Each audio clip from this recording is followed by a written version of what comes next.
जो प्यार है, आप बच्चियों का जो प्यार है वो आते ही मुझे वो एक वाइब्रेशंस जिसको कहते हैं, जो वेवलेंथ्स कहते हैं, वो पहले ही पहुंच जाती हैं। बात करने से पहले ही वो वेवलेंथ्स जो हैं वो पहुंच जाती हैं। और मुझे बहुत खुशी है कि आप बच्चियां जो हैं इतनी बेसब्री से हमारा इंतज़ार कर रहे थे।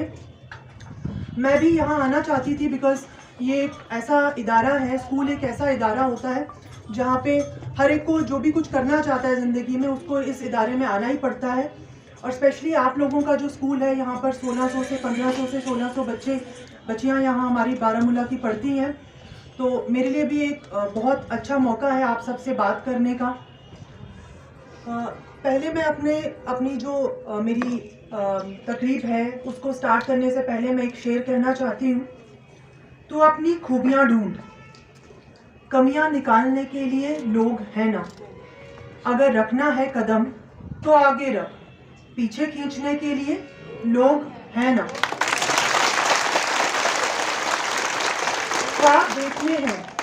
ख्वाब देखने हैं तो ऊंचे देख, नीचा दिखाने के लिए लोग हैं ना।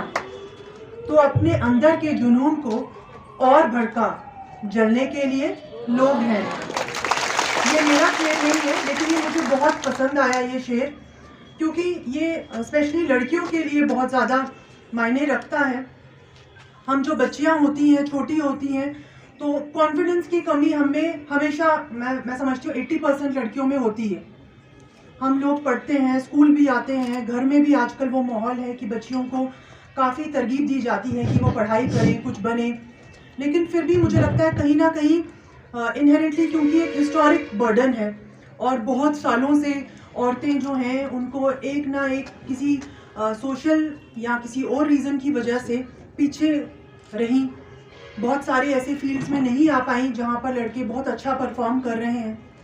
लेकिन आज खुदा का शुक्र है कि लड़कियाँ भी हर फील्ड में आ रही हैं। और मैं चाहती हूँ कि बारामूला की हर लड़की, और बारामूला ही क्यों, पूरे हमारे जितने भी लड़कियां जहाँ पे भी रह रही हैं वो अच्छा परफॉर्म करें। स्पेशली क्योंकि मैं आप लोगों की डिप्टी कमिश्नर हूँ, तो मैं तो ये चाहूँगी कि हमारी जो बच्चियां हैं वो भी हर शोबे में आगे से आगे बढ़ें और ये दिखा दें कि उनमें भी खुदा ने वही जो है टैलेंट रखा हुआ है जो किसी भी और मर्द या औरत में जो है पाया जाता है। ऐसा नहीं है कि किसी में ज़्यादा है, किसी में कम है।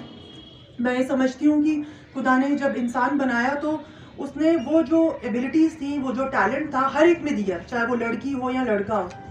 लेकिन फ़र्क कहाँ आ जाता है, जब आप अपने हुनर को पहचानते नहीं हैं और जब आप अपनी जो है कुव्वतों को और अपने टैलेंट को निखारते नहीं हैं।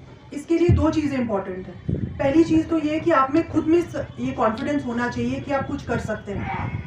ऐसे हमने एग्जाम्पल्स देखे कि कुछ बच्चे जो हैं जो शायद क्लास में इतना अच्छा परफॉर्म नहीं कर रहे या एकेडमिक्स में, पढ़ाई में अच्छा परफॉर्म नहीं कर रहे, तो कुछ शायद टीचर भी कह लेते हैं या पेरेंट्स कह लेते हैं ये तो कुछ नहीं करेगी ज़िंदगी में, या ये आगे इसको पढ़ाना नहीं है, इसको जो है ये उस लायक नहीं है, या ये इसमें उतना टैलेंट नहीं है। ये गलत चीज़ है।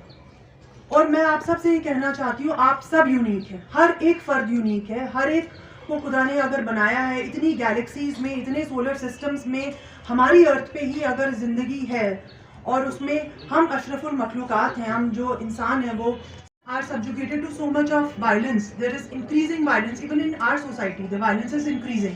It never used to be such cases जो आपका throwing of acid on the faces of women. There have been so many cases that acid attacks बढ़ रहे हैं, domestic violence के cases बढ़ रहे हैं। तो मुझे लगता है कि उसका एक रीज़न ये भी है कि औरत को हमेशा एक फाइनेंशियल बर्डन समझा जाता है जो माँ बाप की है।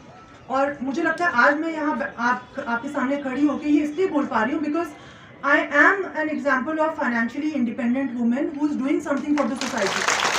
तो मैं ये नहीं कहती कि आपको सबको एक ही तरीके की चीज़ें करने की ज़रूरत है। There are lot of options in the religion also, and religion मुझे नहीं लगता कभी भी रोकता है कि आप इंडिपेंडेंट बने, आप खुद मुख्तार बने। कुछ हद हैं, लेकिन उन हदों के अंदर आपको, मुझे लगता है हमारा रिलीजन जितनी फ्रीडम देता है उतना कोई नहीं देता।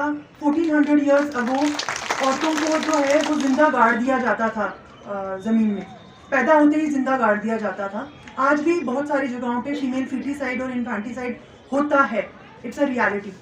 तो मुझे लगता है हमारे रिलीजन में जितनी ज़्यादा औरतों को इंडिपेंडेंस और राइट्स, प्रॉपर्टी राइट्स जो थे वो 1400 ईयर्स अगो दिए गए हैं औरतों को, तो मुझे लगता है काफ़ी ऐसी चीज़ें हैं जो हमारी सोसाइटी में आनी चाहिए, जो हमारी बच्चियों में आनी चाहिए, नॉलेज आनी चाहिए। और शायद एज सोसाइटी, जो सोसाइटी को करना है वो अलग चीज़ है, लेकिन जो आप बच्चों को करना है, आप बच्चों को इंडिपेंडेंट, माँ बाप क्या चाहते हैं? माँ बाप चाहते हैं कि बच्चे इंडिपेंडेंट हो जाएं, हर तरीके से इंडिपेंडेंट हो जाए, वो किसी भी तरीके से माँ बाप पे या किसी और पे डिपेंडेंट ना हो, हाथ ना फैलाए।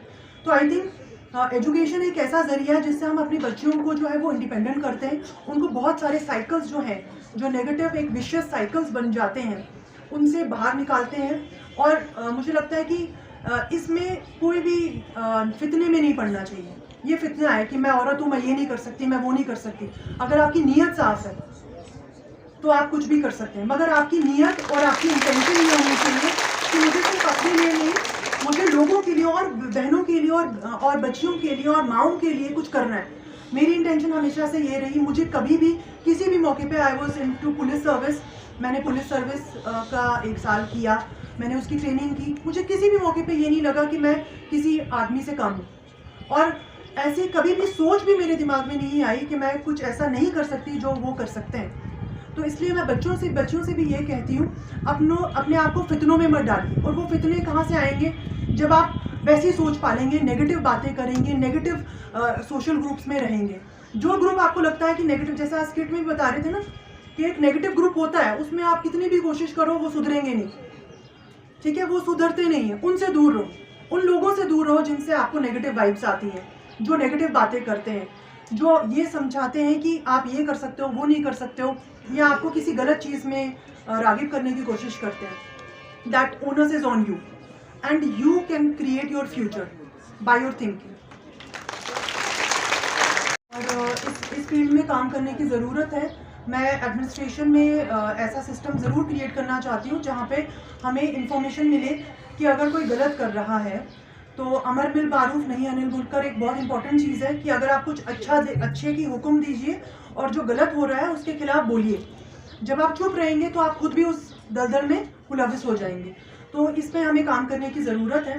मैं पुलिस का नहीं कह सकती, लेकिन मुझे लगता है कि एडमिनिस्ट्रेशन में, सिविल एडमिनिस्ट्रेशन में भी हमें ऐसे बहुत सारी चीज़ें अभी बहुत सारी करनी है। और उसमें हेल्पलाइंस, चाहे ड्रग डी एडिक्शन तो उस वक्त आ जाता है सेंटर जब आप बच्चा जो है बिल्कुल उसमें मुलविस हो गया, लेकिन उससे पहले उसको रोका कैसे जाए, तो उस पर हम ज़रूर काम करेंगे। आप सबको भी और सीईओ साहब को भी मैं कहना चाहती हूँ इस पोडियम से कि आपकी अपने क्लब्स भी होने चाहिए, ताकि आप हर हफ्ते जो है इस पर एक जो है सेमिनार ज़रूर करें, चाहे वो आधे घंटे का ही हो, मॉर्निंग असेंबली में, अपने सारे स्कूल्स में ये करिए। क्योंकि देखिए स्कूल्स जो है ये इसलिए इम्पोर्टेंट है क्योंकि आप सारे इम्प्रेशनेबल एज के, आज मुझे कोई गलत चीज़ बोलेगा तो मैं मान लूँगी? नहीं मानूंगी ना। लेकिन क्योंकि आप छोटे बच्चे हैं, आपको कोई भी, जैसे स्किट में भी बता रहे थे कि उसको बोले नहीं छोड़ यार, चल हमारे साथ चल, हम तेरे को एक अच्छी चीज़ देंगे, तेरा सर का दर्द खत्म हो जाएगा, तेरे को घर वाले एंजॉय नहीं करने देते। अच्छा, ये एंजॉयमेंट एक बड़ी अजीब सी चीज़ है। एंजॉयमेंट की डेफिनेशन क्या है?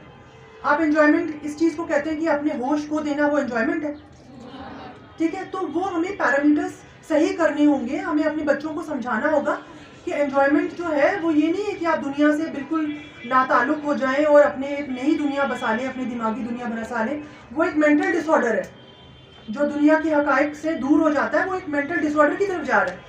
आपको इस दुनिया में रह के इधर की प्रॉब्लम्स को सहना है, आपने यहाँ के चैलेंजेस को फेस करना है। वही तो दुनिया है, वही तो चैलेंजेस को जो फेस करके आगे बढ़ता है वही कामयाब होता है, ठीक है। तो हमें भी इसमें बहुत काम करना है, लेकिन आपके स्कूल्स में एक बहुत बड़ी